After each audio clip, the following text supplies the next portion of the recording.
From Leyland Bridge near Carlow Town to Gregnamana, County Kilkenny, the River Barrow gently eases the child Whitton along its final voyage, Waterways.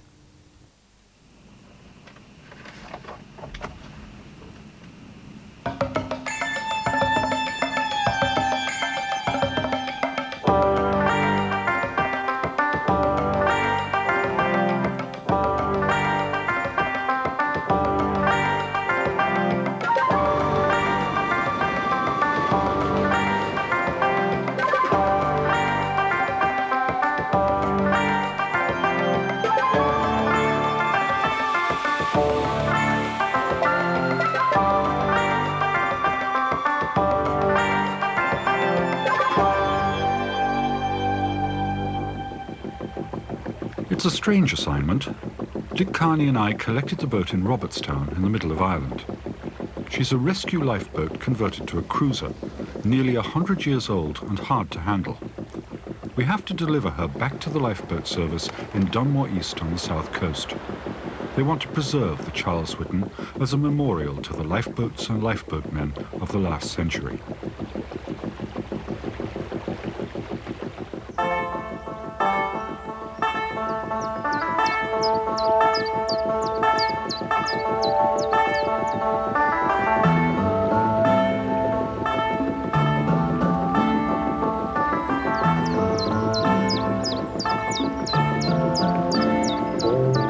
Through the eyes of bridges, through dreaming countryside, pushing on downstream, heading for the ocean. This waterway is seldom travelled, which is strange, because it's challenging and beautiful. A silver ribbon laid across a fascinating landscape.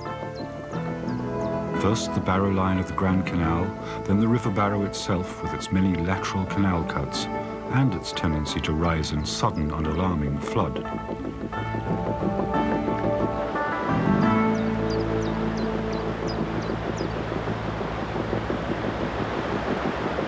The weirs are a worry too. Artificial dams created a couple of centuries ago to hold back water to allow sufficient depth for navigation. They're long, unprotected, and hold the potential for inland shipwreck if you don't concentrate hard on what you're doing.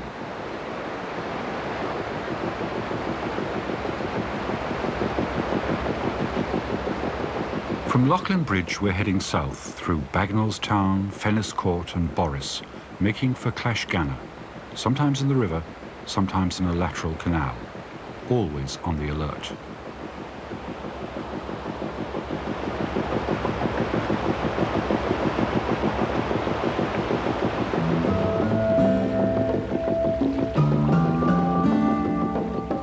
There's something odd about bringing a boat built for the open sea down a little man-made ditch. But the canal cuts are safer than the open river and give me a chance to relax. And although they're artificial, they were built so long ago that nature has had the time to soften the outlines and conceal the human passion for geometrical shapes.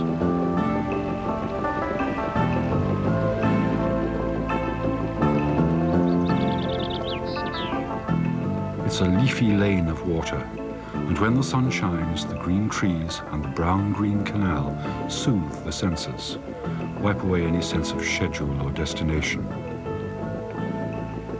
You can't hurry on the water anyway. It dictates the pace.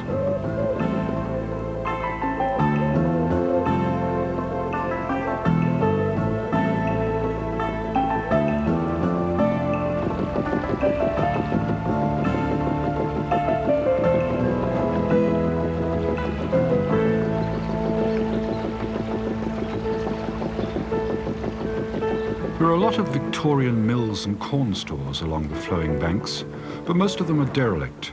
The growing of cereals in the Barrow Valley declined as the prairies of North America were put under the plough and modern transport made food a more international commodity.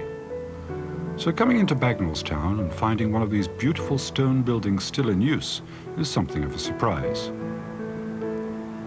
This is a delivery trip and also a voyage of exploration. And here is something that needs to be explored.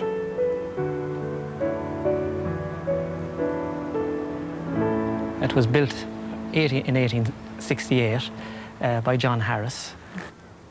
Well, locally it's known as the brewery. It was built here presumably because the closeness of the River Barrow. No one remembers it actually being used as a brewery, but it was used to make malt, and that malt was transported on the River Barrow, and that went to Guinnesses in barges for a long number of years. That ceased in around the late 1950s. The actual floors are kept close to one another. If you notice, if you walk through them, you have to keep bending down. Well, in actual fact, the reason for that was that it was literally bagged and carried from one floor to the next, right up to the very top. And then once the process on the top floor was taken care of, it was dropped down onto the next floor or to whichever floor it was required on.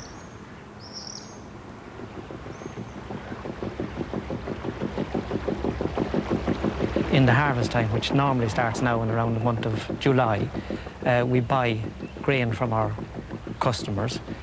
Over the winter months, we process that, and we start selling it back to them then again in around February, March.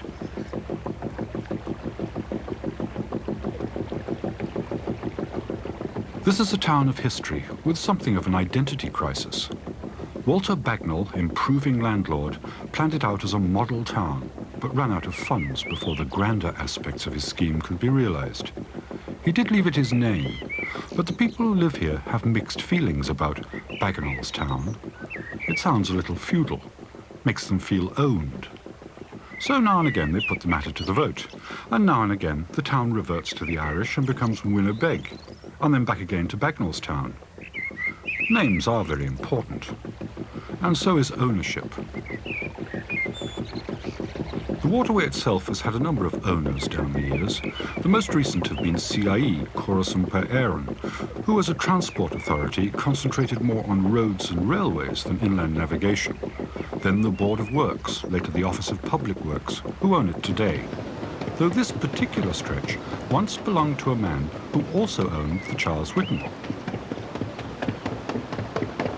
When I was Secretary of the Inland Waterways Association, Mr. Brown of Brown and Crossrate was setting up the mill. And he especially didn't want CIE to get hold of the canal, because CIE at the time was hostile and would probably try to close it.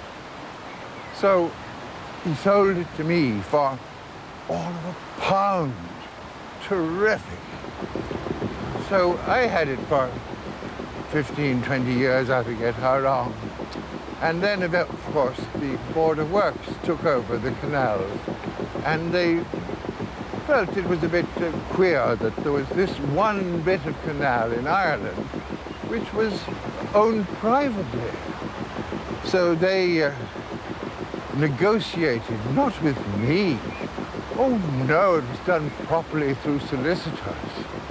And they offered me £500 for the lock, the canal, and the weir.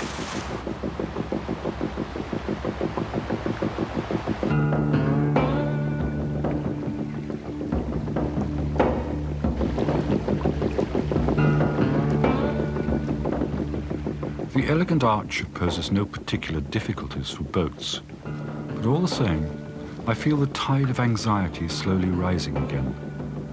The rain is back, and rain is our biggest danger. It can make the river rise unpredictably.